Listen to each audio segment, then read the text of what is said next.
Hello everyone and welcome back. तो आज का हमारा टॉपिक है ISLM मॉडल, जिसमें हम IS कर्व और LM कर्व क्या होते हैं और इनकी ग्राफिकल रिप्रेजेंटेशन कैसे होती है इसके बारे में समझेंगे। तो स्टार्ट करते हैं IS कर्व से। IS कर्व होती है हमारी इन्वेस्टमेंट एंड सेविंग कर्व, जो कि बताती है कि हमारे इंटरेस्ट रेट और लेवल ऑफ इनकम या फिर आउटपुट लेवल के बीच में क्या कॉम्बिनेशन है, जहाँ पे हमारी गुड्स मार्केट इक्विलिब्रियम पे होती है। जैसे मैंने आपको पहले भी बताया था कि जब हमारा इक्विलिब्रियम आउटपुट होता है या फिर हमारी इकोनॉमी इक्विलिब्रियम पे होती है, तो इसका मतलब होता है कि हमारी जो नेशनल इनकम है वो हमारी एग्रीगेट डिमांड या फिर एग्रीगेट एक्सपेंडिचर के इक्वल होती है। ठीक है, that is Y is equal to AD। तो हमारी जो IS कर्व की स्लोप है वो होती है डाउनवर्ड स्लोपिंग। वो क्या बताती है कि जो इंटरेस्ट रेट और लेवल ऑफ इनकम है वो हमारा क्या है, इनवर्स रिलेशन है। तो इसको हम एक बार ग्राफिकल रिप्रेजेंटेशन में देखेंगे कि ऐसा क्यों है, ये डाउनवर्ड स्लोपिंग क्यों होती है। बट पहले एक बार रीड आउट करते हैं IS कर्व होता क्या है। So it is the IS curve represent various combination of interest rates and level of output या फिर income level, that is one and the same thing, along which the goods market is in equilibrium. जहाँ पे goods market क्या है, हमारी equilibrium पे है। तो मैंने आपको बताया था एग्रीगेट डिमांड, जो हम समझ रहे थे कि जब हमारी गुड्स मार्केट इक्विलिब्रियम पे होती है, इसका मतलब होता है वाई हमारा क्या होता है, AD के इक्वल होता है। नेशनल इनकम हमारी एग्रीगेट डिमांड या फिर एग्रीगेट एक्सपेंडिचर के इक्वल होती है। और एग्रीगेट डिमांड हमने क्या पढ़ा था, 3 सेक्टर इकोनॉमी में इसके क्या कंपोनेंट्स होते हैं, consumption expenditure, investment and government expenditure. तो भी IS कर्व हमारी कैसी होती है, ऐसी डाउनवर्ड स्लोपिंग होती है, जहाँ पे हमारे एक्स एक्सिस पे इनकम होता है या फिर आउटपुट, और वाई एक्सिस पे हमारे इंटरेस्ट रेट शो होते हैं। तो हमारे जो डिफरेंट इंटरेस्ट रेट पे हमारी कितनी इनकम है, कितनी लेवल ऑफ इनकम है, ठीक है, तो ये हमारा IS कर्व रिप्रेजेंट करता है। अब हम एक बार देखेंगे कि डाउनवर्ड स्लोपिंग क्यों होती है और इसकी एक बार हम डेरिवेशन देखते हैं डायग्राम के थ्रू। अब हम ग्राफिकल डेरिवेशन देखते हैं IS कर्व की। तो जैसे हमने पहले एग्रीगेट डिमांड कर्व समझा था, जब हम एग्रीगेट डिमांड समझ रहे थे कि उसकी कर्व हमारी कुछ ऐसी होती है, ठीक है, जहाँ पे हमारे एक्स एक्सिस पे हम इनकम लेते हैं और वाई एक्सिस पे हमारी AD होती है, ठीक है, एग्रीगेट डिमांड होता है। तो हमारा जो अबव फिगर है वो AD कर्व को रिप्रेजेंट कर रहा है। मीनवाइल जो हमारा लोअर पैनल है वो वेरियस कॉम्बिनेशन रिप्रेजेंट कर रहा है इंटरेस्ट रेट और लेवल ऑफ इनकम के बीच में, जैसा भी हमने देखा था IS कर्व। तो ये IS कर्व हमारा लोअर पैनल रिप्रेजेंट कर रहा है। तो सबसे पहले सपोज करो हमारी जो इंटरेस्ट रेट है वो I1 पे है, इसके कॉरेस्पॉन्डिंग हमारे जो इक्विलिब्रियम लेवल है वो E1 है, ठीक है। और हमारी AD कर्व AD1 है, इस पे हमारे इक्विलिब्रियम पॉइंट है और हमारी इक्विलिब्रियम इनकम क्या है, Y1 है, और यहाँ पर भी Y1 है, ठीक है। तो इस इंटरेस्ट रेट पे हमारा इक्विलिब्रियम पॉइंट ये है, जहाँ पे हमने ये ऐसे रिप्रेजेंट करा है कि इंटरेस्ट रेट हमारी इस पॉइंट पे इतने इनकम लेवल का एक कॉम्बिनेशन रिप्रेजेंट कर रही है, ठीक है। तो अब क्या होता है, सपोज किसी रीजन से हमारा जो इंटरेस्ट रेट है उसमें फॉल आता है, इंटरेस्ट रेट हमारा कम हो जाता है। अब इंटरेस्ट रेट के गिरने से हमारी जो इंटरेस्ट रेट है ये इसके कम होने से हमारी क्या होती है, हमारी एग्रीगेट डिमांड जो है उसमें अपवर्ड शिफ्ट आता है, एग्रीगेट डिमांड हमारी बढ़ जाती है, ठीक है। तो जब हमारी एग्रीगेट डिमांड बढ़ती है तो हमारा एक न्यू इक्विलिब्रियम आउटपुट आता है, जो कि है हमारा E2 लेवल पे। इसके कॉरेस्पॉन्डिंग हमारी इनकम लेवल भी चेंज होती है, जो कि हमारी हो जाती है Y2 पे, ठीक है। तो अब इस पॉइंट पे हमारा एक नया कॉम्बिनेशन आता है इंटरेस्ट रेट और इनकम लेवल का, जो कि ये मैंने B पॉइंट से मार्क किया है। अब ये हमारी जो IS कर्व है, ये जो हमारी IS कर्व है वो क्या हो जाती है, इसका एक पहला ये पॉइंट था, नेक्स्ट हमारे ये पॉइंट है। ऐसे ही अगर हमारी इंटरेस्ट रेट में फॉल या फिर अपवर्ड शिफ्ट होता है तो इसके चेंज होने से हमारी जो इनकम लेवल है वो कुछ ऐसे और भी पॉइंट्स बनाएंगी। तो ऐसे जितने भी पॉइंट्स हमारे बनेंगे वो क्या शो करेगा कि हमारी एक डाउनवर्ड स्लोपिंग कर्व है, IS कर्व की ये डाउनवर्ड स्लोपिंग हो रही है। तो ये हमारी और भी यहाँ पे हम सिमिलर पॉइंट्स और भी बनाएंगे, तो IS कर्व हमारी उससे पूरी हमारी IS कर्व एक रिप्रेजेंट होती है। जैसे यहाँ पे मैंने सिर्फ 2 पॉइंट्स दिखाए हैं, तो ऐसे और भी होंगे डिफरेंट इनकम लेवल और डिफरेंट इंटरेस्ट रेट पे, तो वो हमारी IS curve downward sloping curve इस रीजन से होती है, जो मैंने आपको बताया था कि नेगेटिव स्लोप होता है इसका। और क्यों होता है, इसका रीजन यही है कि हमारा जो इंटरेस्ट रेट है और इनकम लेवल के बीच में इसका क्या है, इनवर्स रिलेशन है। अब इसको एक बार हम समझते हैं कि इंटरेस्ट रेट के चेंज होने से हमारी जो एग्रीगेट डिमांड की कर्व है वो अपवर्ड शिफ्ट क्यों हुई। तो देखो हमारा जो इंटरेस्ट रेट है, सपोज यहाँ पे हमारा फॉल था, अब मैं इसको एक बार अलग तरीके से समझाऊँ कि अगर सपोज हमारे इंटरेस्ट रेट इंक्रीज हो रहा है, हमारे इंटरेस्ट रेट बढ़ रहा है, तो इंटरेस्ट रेट के बढ़ने से हमारी जो कॉस्ट ऑफ बोरोइंग है वो क्या हो जाएगी, एक्सपेंसिव हो जाएगी बिजनेसेस के लिए। तो बिजनेसेस क्या करेंगे, इन्वेस्ट कम करेंगे। इंटरेस्ट रेट के बढ़ जाने से इन्वेस्टमेंट क्या करेंगे, कम करेंगे। तो जब हमारी इंटरेस्ट रेट बढ़ता है तो इन्वेस्टमेंट क्या होती है इकोनॉमी में, कम हो जाती है, लेस हो जाती है। तो इंटरेस्ट रेट के बढ़ने से इन्वेस्टमेंट कम होगी। अब इन्वेस्टमेंट हमने पढ़ा था ऑलरेडी कि एग्रीगेट डिमांड का ही ये कंपोनेंट होता है। एडी के क्या कंपोनेंट होते हैं, consumption expenditure, investment, government expenditure. तो इन्वेस्टमेंट के कम होने से जो कि ये कंपोनेंट एडी का है, तो हमारी एडी भी क्या होगी, कम होगी। अब हम आईएस कर्व में किसकी बात करते हैं कि हमारा गुड्स मार्केट क्या है, इक्विलिब्रियम पे है, जहाँ पे y इक्वल्स एडी होता है। तो अब एडी के कम होने से, हमारी एग्रीगेट डिमांड के कम होने से हमारी नेशनल इनकम भी क्या होगी, कम होगी।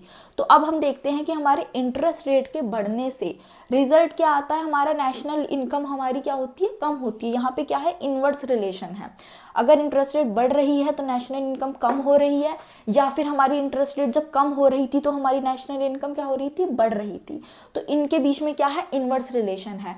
और इसी इनवर्स रिलेशन की वजह से हमारी जो आईएस कर्व की स्लोप है वो क्या होती है, नेगेटिव होती है, डाउनवर्ड स्लोपिंग होती है। ठीक है, तो for this reason the investment saving curve slopes downward which shows the increase in interest rate, income level falls. ठीक है, तो ये हमारा जो डायग्राम है ये क्या बताता है कि हमारी आईएस कर्व कैसे आई और ये आईएस कर्व हमारी डाउनवर्ड स्लोपिंग कैसे होती है। अब हमारी एलएम कर्व की फुल फॉर्म होती है लिक्विडिटी मनी कर्व या फिर लिक्विडिटी मनी शेड्यूल। हम इसको मनी मार्केट इक्विलिब्रियम शेड्यूल या फिर मनी मार्केट इक्विलिब्रियम कर्व के नाम से भी जानते हैं, क्योंकि हमारी एलएम कर्व पे क्या होती है, मनी मार्केट इक्विलिब्रियम पॉइंट पे होती है। इसका मतलब मनी डिमांड हमारी मनी सप्लाई के इक्वल होती है। जैसा हमने आईएस कर्व में देखा था, सेम ऐसे ही हमारी एलएम कर्व में भी ये क्या रिप्रेजेंट करती है, LM curve various combination, different combination किनके बीच का, इंटरेस्ट रेट और लेवल ऑफ आउटपुट या फिर इनकम लेवल के बीच का। ठीक है, तो एलएम कर्व भी हमारी वेरियस कॉम्बिनेशन बताती है इंटरेस्ट रेट और इनकम लेवल के बीच का, बट यहाँ पे हमारी मनी मार्केट इक्विलिब्रियम पे होती है, जैसे हमारी आईएस कर्व में गुड्स मार्केट इक्विलिब्रियम पे थी। जब हमारी गुड्स मार्केट इक्विलिब्रियम पे थी तब हमने देखा था y इक्वल्स एडी होता था। अब हमारी मनी मार्केट इक्विलिब्रियम पे हमारी जो मनी डिमांडेड है वो इक्वल होती है मनी सप्लाई के। तो हमारी जो एलएम कर्व है वो एक वेरियस कॉम्बिनेशन है वेरियस इंटरेस्ट रेट के बीच में और लेवल ऑफ इनकम के बीच में, जहाँ पे हमारी मनी मार्केट क्या होती है, इक्विलिब्रियम पे होती है। ठीक है, तो एक बार हम इसको रीड करते हैं इसके डिफाइन को। तो LM curve shows various combination of interest rates and income levels with the demand for money equals the supply of money. मतलब जितनी डिमांड करी जा रही है मनी की वो क्या है, किसके इक्वल है, उतनी ही मनी सप्लाई भी करी जा रही है। तो ये इसके यहाँ पे इक्विलिब्रियम पॉइंट पे हमारी money demand equals money supply होती है, तो हम उसे क्या बोलते हैं, money market is in equilibrium. ठीक है, तो हमारी एलएम कर्व क्या रिप्रेजेंट करती है, वेरियस कॉम्बिनेशन इंटरेस्ट रेट और लेवल ऑफ इनकम के बीच में, जहाँ पे हमारी मनी मार्केट इक्विलिब्रियम पे है। ठीक है, तो मनी मार्केट हमारी इक्विलिब्रियम पे होती है where the demand for money is equal to supply of money. तो ये हम इसको ऐसे रिप्रेजेंट करते हैं। अब हम ग्राफिकली देखते हैं कि जो हमारी एलएम कर्व है वो क्या है, अपवर्ड स्लोपिंग है। इसका स्लोप क्या है, अपवर्ड स्लोप है। जैसे हमारी आईएस कर्व में क्या था, डाउनवर्ड स्लोप था। इंटरेस्ट रेट और लेवल ऑफ इनकम के बीच में क्या था, इनवर्स रिलेशन था। यहाँ पे हमारा डायरेक्ट रिलेशन है। तो हमारे इंटरेस्ट रेट हमने जैसे वाई एक्सिस पे लिया था, वैसे ही हमारा वाई एक्सिस में यहाँ पे इंटरेस्ट रेट है और एक्स एक्सिस में हमारा इनकम है या फिर आउटपुट है। तो हमारी एलएम कर्व कुछ ऐसे रिप्रेजेंट होती है, दैट इज अपवर्ड स्लोपिंग। ये डिफरेंट कॉम्बिनेशन है वेरियस पॉइंट्स है। यहाँ पे इस इंटरेस्ट रेट पे ये लेवल ऑफ इनकम है या फिर इस इंटरेस्ट रेट पे ये लेवल ऑफ इनकम है।